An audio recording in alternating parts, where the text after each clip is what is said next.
આ બ્રિજની શરૂઆત થઈને 4 વર્ષ થઈ ગયા।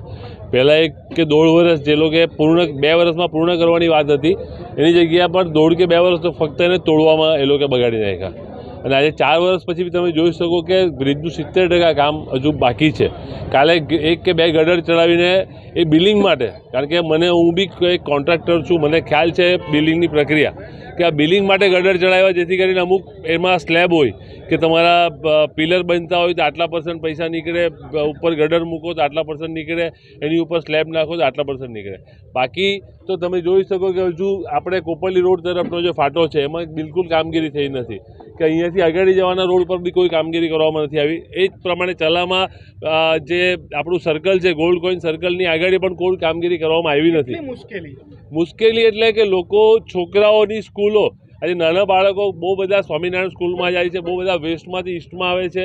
પહેલાં તો છોકરાઓને સવારે 7 વાગ્યાની સ્કૂલ હોય તો એને 5:30 વાગે નીકળી જવું પડે આ બ્રિજના કારણે, કારણ કે ગમે ત્યારે નાળું ભરાઈ જતું હોય, ગમે ત્યારે તમારી ટ્રાફિકની સમસ્યા ઊભી થાય, નાળામાં પાણી ભરાઈ જાય તો ફાટક એકમાત્ર આપણી પાસે જવામાં આવવાનો વિસ્તાર રહી જાય છે। ફાટકમાં બી એ લોકો બીજા એક્સેસ ચાલુ નથી કર્યા, એક વિચિત્ર ટાઈપનો એક્સેસ આપ્યો છે કે પ્રજા ત્રાહિમામ પોકારી ગઈ છે।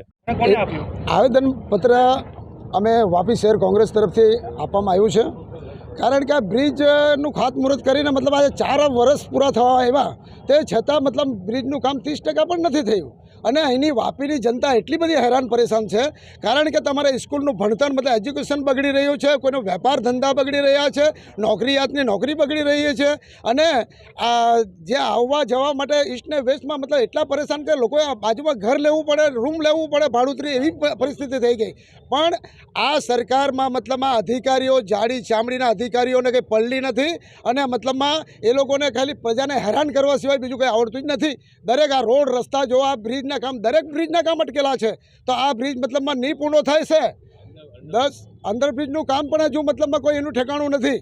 હવે આ મતલબમાં 10 દિવસ એમને, અગર 10 દિવસમાં આ ઠેકેદાર દ્વારા જો વધારે પડતું કામ દેખાશે નહીં તો અમે વાપી શહેર કોંગ્રેસ, વાપી તાલુકા સહિત અમે મતલબમાં હજારોની સંખ્યામાં આવી એમની ઓફિસે મતલબમાં ઘેરાવ કરશું અને એમની ઓફિસને તાળા મારશું। કારણ કે ઓફિસ રાખીને ફાયદો શું, કેમ કે બ્રિજના કામ જ નહીં કરવું હોય તો આ ઓફિસનું કામ નથી, એટલે અમે તાળા મારશું।